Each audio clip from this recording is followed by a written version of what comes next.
Hey y'all, it's my review for the Real Housewives of Beverly Hills, episode 12. So we left off in the last episode of Erica being pissy drunk and saying something very inappropriate to Crystal concerning her eating disorder. Erica basically told Crystal, "You can't have that, it's a chicken finger." And Crystal just hurried up and turned right around and took a seat. And we just see like awkwardness on everybody's faces and the scene just moves on. So next we see Kathy Hilton just greeting Cherie like, "Hey girl, like it's good to see you again." Cherie is like, Kathy, I don't think we've met."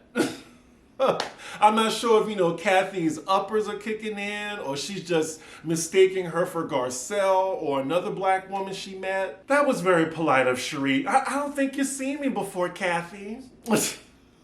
So then production reminds us of Kathy's vision and how she thought Kyle was Garcelle. Are we gonna give Kathy some grace on this, y'all? I don't know. I feel like Cherie should have been a little bit more stern saying, "Kathy, my name is Cherie. It's nice to meet you. I don't think we've seen each other before." But look, I guess Cherie didn't want to cause no issue. She's still the friend of. So now everyone's making their way inside Diana's house because her gay fiance is going to perform for everybody. Erica Jane, drink in hand, just a sloppy drunk mess. She going up there where his notes are, and he's like, "You can't read those, girl." That is her fiance, y'all. Okay, I mean, hey, if she like it, I love it. I don't give a shit about racist Diana. He's singing "O Come All Ye Faithful," and he sounds very good. The only issue is Erica Jane's trying to make it a duet. It is so cringe right now. She's like, "Wah!" Like she is singing with him. And, everyone's trying to be polite and not be awkward. Someone need to tap Erica like, "Girl, stop it." And then you got Diana sitting right next to her and she's just like, she's literally interrupting him. "Hit the high note!" Ooh, child, the ghetto. The ghetto. And everyone is acknowledging in their confessionals, it's just nobody wanted to say anything. It's given Kim Richards right now. Well, Kim Richards season 1. So the party continues and the ladies are kind of divided right now in different spaces. So on one side of the house you have Rinna, Diana, and Erica. And on the other side you have the rest of the ladies, Kathy, Cherie, Garcelle, Kyle. Oh, so Kathy goes over by Erica and Rinna, and Erica, she's still throwing them cocktails back. Awkward moment now. Erica is telling Kathy, "Kathy, I just want to tell you something.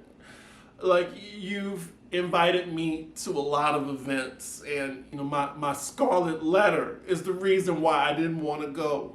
Again, everyone is trying to be polite in this situation. They're just going along with it as she's just slurring her words and everything. She is definitely mixing meds and alcohol right now. Now she's starting to cry, out of nowhere. Erica, Kathy's daughters ain't worried about you, especially now that you broke. Lisa Rinna looks mortified. Oop, we caught that little eye roll from Kathy Hilton. We not used to seeing that. We used to seeing hunky-dory Kathy. So then she gets up and goes join the other ladies. So now we're with the other ladies, and why is Kyle talking about Sutton and Diana? Really? Girl, you still stuck on that? Executive producer Kyle Richards just added again. But she's saying that Sutton actually wanted to come to Diana's party, and she's not BSing, she actually has COVID. Wow, 1 hour before she was supposed to leave, she tested positive. Kathy comes over to join them, and Garcelle asks her, "How's Erica doing?" She says it's out of control. And Garcelle's like, she told my son to fuck off, right? So now Erica Jane is the topic. And here go Kyle saying, "Oh, well, I think we should cut her some slack. Thank you, Garcelle, for checking Kyle in that moment. No, you cut her some slack. I don't have to." This is the third occasion, as Garcelle points out, that she's been out of control. And then we cut to the other ladies, and Erica's still a hot mess, throwing the drinks back. Lisa Rinna tries to take the drink out of her hand. Diana, she just sitting there licking her lips, and Rinna is just so uncomfortable. Then we see her admitting on camera that she's on Lexapro, and she's saying, "Oh, well, I'm having a few drinks too." Someone should tell her to stop talking, but I think they know that they're mic'd. So back with the other ladies, Garcelle is saying that it's really becoming a problem with Erica. I know she's our friend, but Are we really just gonna pretend like this isn't happening? And of course, we get some pushback from Kyle. Kyle is an enabler. And this is reminding me of past seasons when Kim was kind of like off the wagon. Like, this is around when Kim and Aileen or Eileen, y'all know I fuck up her name a lot, but that's when she was kind of acting out and Kyle was just trying to pretend like nothing was happening. Aileen, I remember she was just like, does anybody else see what's going on right now?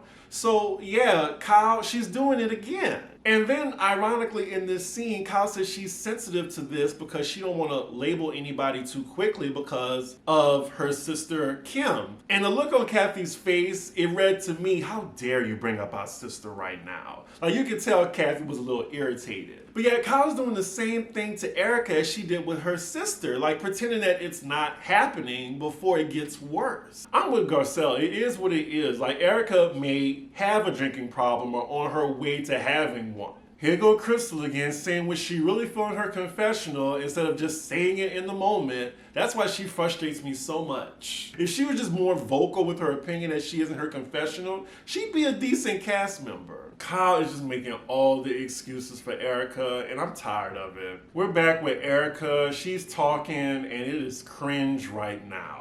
Like, Renna, do something. That's your friend. Y'all the closest. It's so weird. Like, everyone's just doing this, like, fake laugh. Yeah, we should go home. Yeah. Oh, Lord.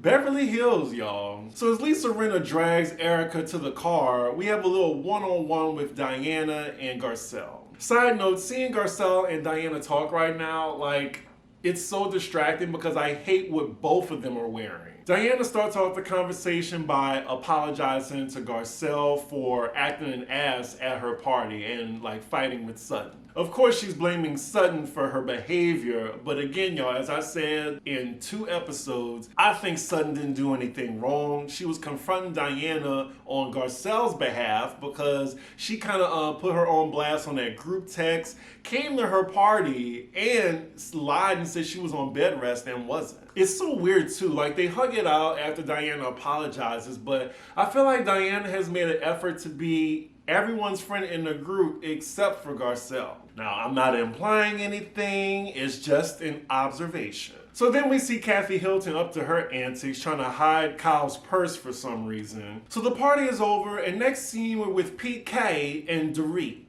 I love how Dorit's just chilling on her sofa, decked out from Louis Vuitton head to toe. So they're discussing PK's DUI that he got. The article says PK Kemsley was arrested on suspicion of DUI in California a month after his wife Dorit was robbed at gunpoint in their LA home. I don't even think I recall this, or maybe I just didn't care. What is with the Daily Mail's obsession with PK and Dorit? I'm starting to think they have a relationship with each other.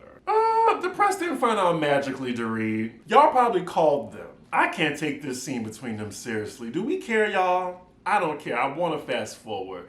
She's like, PK, like she's just stroking her dog like some type of Disney villain. Are you kidding me? Don't lie to me, PK. I don't know. Like, apparently he lied to her or gave a little white lie. And she barely found out about the DUI before the press. Like, just barely she did. So she said that's why she's not mad at him. I think we can end it there. Case closed. Next scene. So we're with Erika Jayne and her minions now. So this is her publicist, huh? Wow, it must be a stressful job for him. They're discussing her hair care line right now. Her head sissy in charge, like he is definitely aging. Wow, like rapidly. So Lisa Rinna comes by, and then we see Erica just reminiscing, well, production's reminiscing of how Erika Jayne had it all before everything came crashing down like a house of cards. Speaking of that, I'm sure y'all saw when she was at LAX coming from Hawaii, she got served with a $50 million lawsuit. Again, like where there's smoke, there is fire. The scamming is on a whole nother level according to that lawsuit.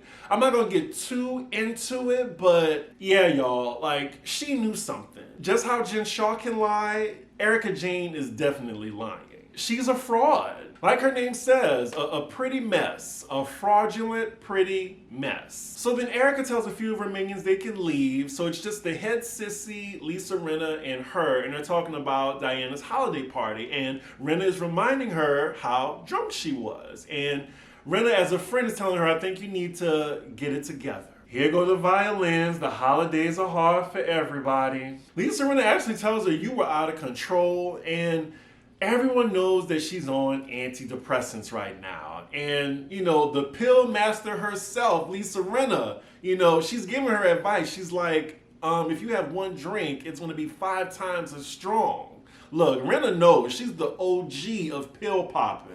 But then you got, her sissy minion saying, I've known Erica for 12, 13 years. She doesn't normally drink. Girl, shut up. Erica looks like she's taking in what Lisa Rinna is telling her, but I ain't buying it. She's gonna be drunk in the next 2 episodes. Now I'm hearing Erica saying, yeah, I acknowledge this, I pushed it too far, but I'm not hearing it won't happen again. So next scene looks like we're just getting a montage of what all the ladies did during the holiday. Oh, poor Sutton. We're hearing that she spent Christmas alone because she had COVID. But it looks like she made herself happy by buying herself a very, very, very expensive ring. So next scene, we're at Garcelle's place and Sutton's coming over to visit. It looks like this is the first time they've seen each other since before the holiday party. And Garcelle is filling her in at what happened at Diana's party. Of course, Garcelle mentions how drunk Erica was, and Sutton's like, look, child, I'm not touching that one. And of course she's not, because y'all remember last season, or what? Or what? And Garcelle's like, you know what? You right, I'm gonna handle this one. I hear that. I'm sorry, Sutton is just so endearing in this scene because I think her and Garcelle's friendship is real. I know a lot of people don't like Sutton, but she has come a long way since I first saw her on Housewives. Like, I really like Sutton. Is it just me? Next scene, we're with Sutton at her house, and her gay minion is helping her out, just pick an outfit for her 5th date. I'm not sure if 5th date with the same person or just 5th date in general. Sutton is on the prowl for a man. Girl, I hear you on that. So next scene, we're with Dorita. She's going to Kyle's house. Wow, they're just really cool the way, like, Dorit can just open Kyle's door and let herself in. Dorit's just complaining to Kyle about how PK is in the press, especially after the other incident that she went through. It seems like she doesn't want her name in the press, which is kind of funny considering it's Dorit, and I would think the exact opposite. Jeez, how many dogs does Kyle have? Like, I counted 4 in this scene. Child, I would not be eating by her house ever. Ooh, child, this is giving the best fiends tea. I do not care that their husbands are best friends now.